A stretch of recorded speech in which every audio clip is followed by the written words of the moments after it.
आज का हमारा टॉपिक है विनिमय साध्य विलेख और उसमें हम चेक के बारे में डिस्कशन कर रहे थे। तो उसी कंटिन्यूएशन में आज का पहला टॉपिक है हमारा प्रस्थानकनों की जांच। एंडोर्समेंट।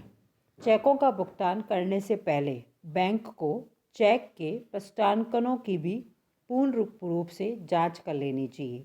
प्रस्थानकनों की जांच करते समय बैंक को यह देख लेना चाहिए कि प्रस्थानकन नियमित तथा उचित है या नहीं, तथा प्रस्थानकों द्वारा प्रत्येक प्रस्थानकन पर उचित रूप में हस्ताक्षर किए हैं या नहीं। प्रस्थानकनों की जांच करते समय निम्नलिखित बातों का ध्यान रखा जाना चाहिए। फर्स्ट, यदि कोई चेक प्रापक के खाते में देय हो तो ऐसे चेक की राशि प्रापक के खाते में ही जमा करनी चाहिए। यदि ऐसे चेक का किसी अन्य व्यक्ति के नाम से प्रस्थानकन कर दिया गया हो तो बैंक को ऐसे प्रस्थानकन पर ध्यान नहीं देना चाहिए। सेकंड, वाहक को देय चेक हमेशा वाहक को देय ही बना रहता है। ऐसे चेक का भुगतान वाहक को ही कर देना चाहिए।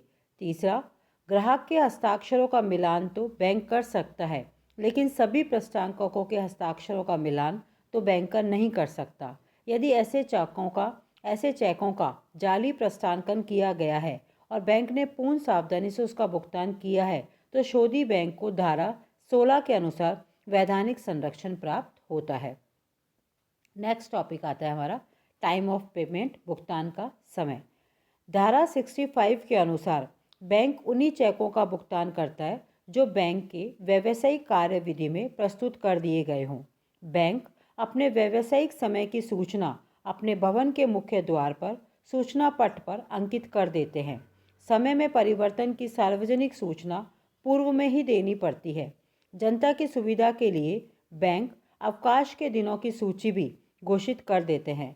सामान्यतः व्यावसायिक घंटों में ही चेक का भुगतान किया जाता है।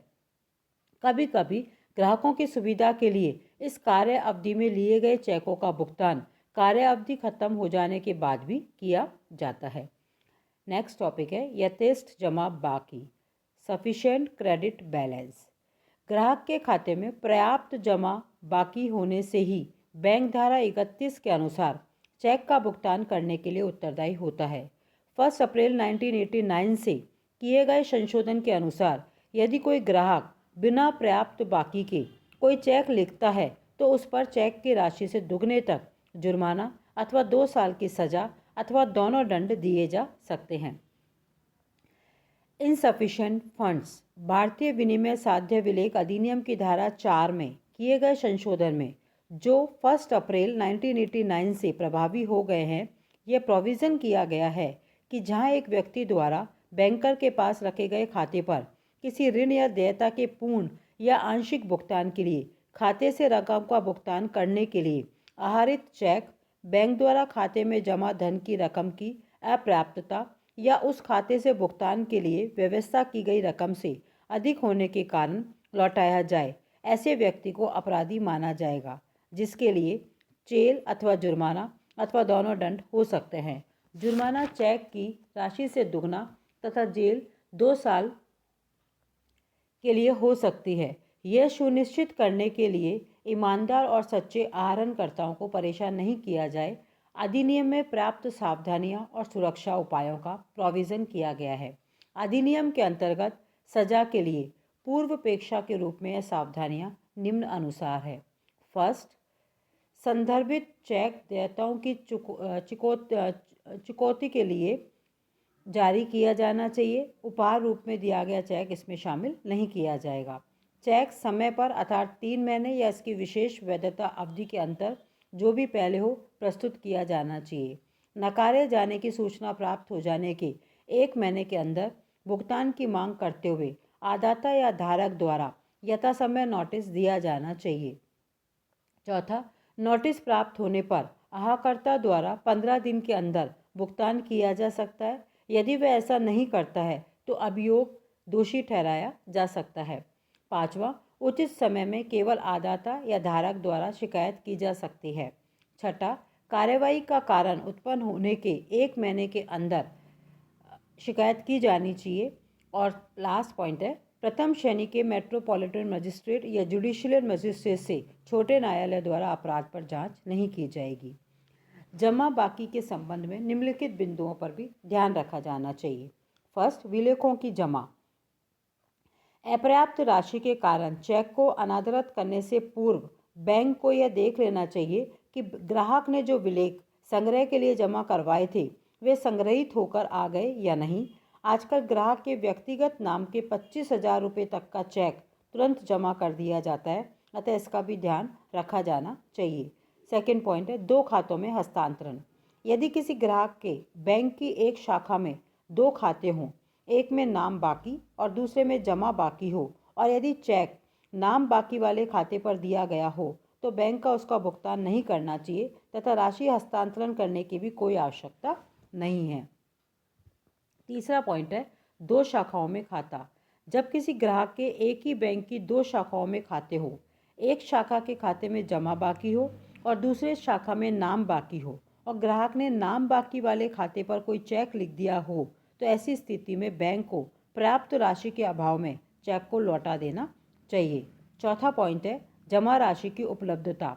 खाते में जमा राशि के उपयोग को यदि ग्राहक ने निर्देशित कर रखा है तो बैंक को उसके अनुकूल ही व्यवहार करना चाहिए। पांचवा, सांयोगिक दायित्व। बैंक को खाते में जमा राशि की गणना करते समय सांयोगिक दायित्वों की राशि कम करने का अधिकार नहीं है। यदि ग्राहक ने स्पष्ट आदेश दे रखा है तो बैंक ऐसा कर सकता है। छठा पॉइंट है आंशिक राशि का भुगतान। यदि ग्राहक के खाते में चेक पर उल्लेखित राशि के बराबर जमा न हो तो ऐसी स्थिति में क्या बैंक चेक के प्रापक को आंशिक राशि का भुगतान कर सकता है? इसका स्पष्ट उत्तर यह है कि बैंक इसका भुगतान नहीं कर सकता और न ही ग्राहक के खाते के बारे में बताना चाहिए। और लास्ट पॉइंट है एक से अधिक चेक भुगतान के लिए प्रस्तुत होने पर। यदि किसी ग्राहक के खाते पर एक से अधिक चेक एक साथ भुगतान के लिए प्रस्तुत किए जाते हैं और यदि खाते में पर्याप्त राशि जमा होती है तो प्रस्तुतिकरण के क्रम में भुगतान कर दिया जाता है। लेकिन यदि पर्याप्त राशि जमा नहीं हो तो प्रश्न उठता है कि किस चेक का भुगतान किया जाए और किसका नहीं। यदि चेक भुगतान के लिए खिड़की पर प्रस्तुत किए जाते हैं तो प्रस्तुतिकरण के क्रम में जब तक यथेष्ट राशि जमा हो तब तक भुगतान कर देना चाहिए। लेकिन जब डाक से समाशोधन गृह द्वारा एक साथ भुगतान के लिए प्रस्तुत किए जाते हैं तो भुगतान के क्रम का निर्धारण करना मुश्किल हो जाता है। उसके बाद नेक्स्ट हेडिंग आती है हमारी कुर्की आदेश। कुर्की आदेश किसी लेनदार की प्रार्थना पर न्यायालय द्वारा बैंक के नाम जारी किया गया ऐसा आदेश है जिसमें बैंक को किसी खातेदार के खाते में से भुगतान करने पर रोक लगा दी जाती है। इस बारे में बैंकर और ग्राहक वाले उसमें हमने बैंकर और ग्राहक का जो चैप्टर हम सेकेंड यूनिट का पढ़ा था उसके बारे में हमने आगे से उसमें काफ़ी अच्छे से इसको एक्सप्लेन किया हुआ है। नेक्स्ट हेडिंग है भुगतान रोकना। जब कोई ग्राहक चेक काटने के बाद यदि वह नहीं चाहता कि उसका भुगतान किया जाए तो बैंक को लिखित आदेश दे सकता है कि उक्त चेक का भुगतान रोक दिया जाए। सामान्यतः यह आदेश चेक के लेखक को ही देना चाहिए, किंतु कभी कभी चेक का धारक भी चेक के खो जाने पर बैंक को सीधी सूचना दे सकता है। ऐसी दशा में भी बैंक को चेक का भुगतान रोक देना चाहिए। संयुक्त खाते की दशा में भी किसी एक खातेदार द्वारा भुगतान रोकने का आदेश देने पर चेक का भुगतान रोक देना चाहिए, चाहे उसे चेक पर हस्ताक्षर करने का अधिकार हो या न हो। इसी प्रकार साझेदारी, कंपनी, प्रन्यास तथा निष्पादक के खातों पर लिखे गए चेकों का भुगतान किसी भी एक साझेदार, कंपनी के संचालक, प्रन्यासी तथा एक निष्पादक द्वारा रोका जा सकता है। भुगतान रोकने की सूचना चेक के भुगतान होने से पहले ही देनी चाहिए। चेक की राशि ग्राहक को सुपुर्द करने से पहले तक भुगतान को रोका जा सकता है, लेकिन एक बार जब धारक को राशि सौंप दी जाए तो चेक का भुगतान नहीं रोका जा सकता।